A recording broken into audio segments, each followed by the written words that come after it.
about VJ Max. The Sixers' dynamic backcourt, VJ Edgecombe, Tyrese Maxey, they combined for 59 points. So let's go to Beantown to see how this one went down. We're going to pick it up in the first quarter here with Jaylen Brown attacking the rack. Ooh. Oh, no. How do you feel about that tee? I'm going to allow the trash talk after that. Absolutely. I think it's absolutely allowed. Let him play. But we would, Shanae, see the VJ Edgecombe effect early and often in this one. He came out aggressive. I know we have a Rookie of the Year battle, right, between Khan and Coop, but he's been such a delight to watch. That's a Malika Andrews word because he is just explosive. But when he's knocking down threes like this, he's truly a game changer. We love a delight. He recorded 20 points in the first half, became the first 76ers rookie with a 20-point half in the playoffs in the play-by-play era. He wasn't done making history. Let's jump ahead to the fourth here. Brown gets to his spot, knocks it down, Bobby Marks. I thought Philly was in trouble here. You get that crowd going. You saw that but look? Here you go. Maxey pulls up. This was the bet that Joe Mazzulla made, staying in that drop coverage. He said, we're going to dare you to shoot. I have not seen the Celtics play this type of coverage the entire season. I think the stats back that up, and I do not think we'll see it this much again. Excuse me, sir. 76ers closing this one out. Reverse layup plus the foul. Maxey finished with 29 points. VJ finished with 30 points. The 76ers win this one and even up the series. He's VJ and Paul. The guy next to you is the first rookie since Tim Duncan to have 30 and 10 in a playoff game, and he surpassed Magic as the youngest guy to ever do that in a playoff game. I was curious what your thoughts are. You did that? You wildin'? You know, I've been saying it all year long. He's far past a rookie. And are you 21 yet? No, 20. What a 20-year-old could do. Do we need a little handshake like that? A little handshake? Yeah. I like that. He became the first, VJ did, the youngest player, rather, in NBA history. He had at least 30 points and 10 rebounds in a postseason game. And that distinction, it previously belonged to Magic Johnson, who was 11 days older than Edgecombe. I love when it has to come down to the nitty-gritty, to the days. All right, today there was something, though, about the Celtics defense that you wanted to highlight. What was that? I respect Joe Mazzulla, and you know the phrase, in order to go where you've never gone, you've got to do things you've never done. And you're trying to win a championship again, so you're going to do something else. But don't do this again. Don't do this again. Don't give them that much space. Don't give VJ Max this much space, because look how wide open VJ is to knock this down. They made 19 threes. That's like giving a layup to a pro. It doesn't matter if that they're not natural shooters. They like to get downhill. When you're this wide open and you see one go down while you're in drop coverage, it's going to be a long night. And once they hit a couple threes, it's like giving the HOV lane to a Ferrari. You're going to go all the way to the basket. You're going to go all the way and hit your step back. You're going to feel so comfortable. Again, I respect Joe Mazzulla. His schemes, he always does different things. But respectfully, don't do that again. Don't do it. I think everyone learned their lesson. I think they did. And if you didn't learn your lesson from that game, you learn your lesson from the other two games that Philadelphia won during the regular season. Who wins the three-point battle will win this series. In the 6 games played this year, the wins for Philadelphia, 42% from 3. Boston shot 28% in the losses here. So that is going to be the key. Right. If you can make threes, you're going to win the series. Well, 13 of 50 is not what the Celtics want to shoot from 3, but we know that, Perk, they're a high-volume three-point shooting team. What adjustments do you want to see from them as this series shifts back to Philadelphia? Well, one, I want to see Jaylen Brown, Jason Tatum, Derek White, two-way players play some damn defense and lock that up, all right? VJ Edgecombe them had their moment, but you're not going to change the Joe Mazzulla system offensively. This is who they are. This is the recipe that won them a championship. They're going to continue to shoot that. I would like at times to see a little balance, especially with Jason Tatum, using him in the low post, mid post, even at the nail action, even with Jaylen Brown.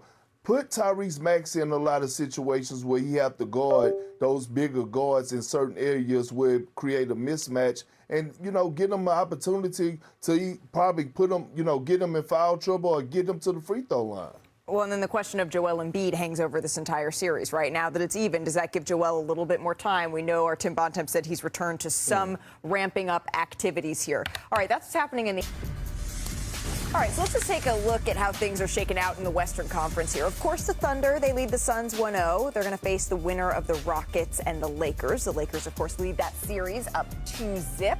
And then on the lower half of the bracket, both series are all tied up at 1-1. The Nuggets and the Timberwolves, the Spurs and the Blazers, which brings us back to our top story of the day that could have a massive impact on the Western Conference bracket here. Victor Wembanyama, he suffered a concussion on this hard fall in the second quarter of Tuesday night's Game 2 playoff loss to the Blazers. Now, Wemby, he played just 12 minutes before he was placed in concussion protocol. He was ruled out for the remainder of the game there, really taking a hard fall there. Concerning for everyone involved. As we say hello to our Tim McMahon, who we know, Tim, that Victor, he suffered this concussion after this loss. What do we know about his availability moving forward here for Game 3? Yeah, clearly there's uncertainty here. He's in the concussion protocol. They're going to go step by step with that. Obviously, closely monitor his systems. I was told taking it day by day, but they have to come up with a plan and prepare as if he won't be available in Game 3. If he is, great, but they've got to get ready to play without the face of their franchise. Now, this is a situation that they've been in some this year, and they've had success without Victor Wembanyama. They were up 14 with 8.5 minutes left to go in this game. They didn't lose the game because Wemby got hurt. They lost because they couldn't close it out.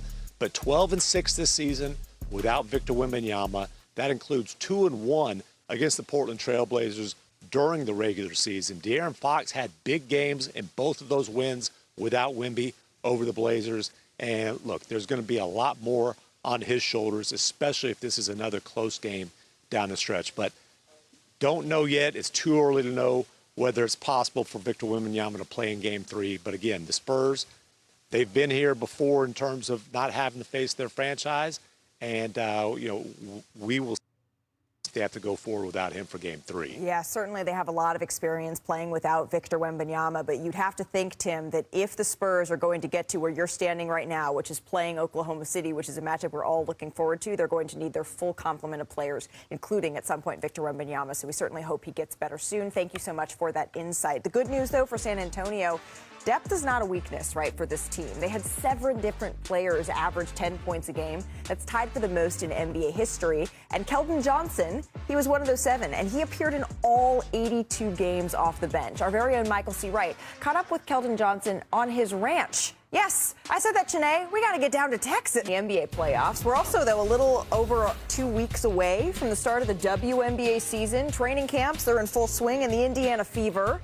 They had media day earlier today. Caitlin Clark, she was open about her return from injury, the differences we're going to see with Indiana and her back on the court this season. Here's Caitlin Clark.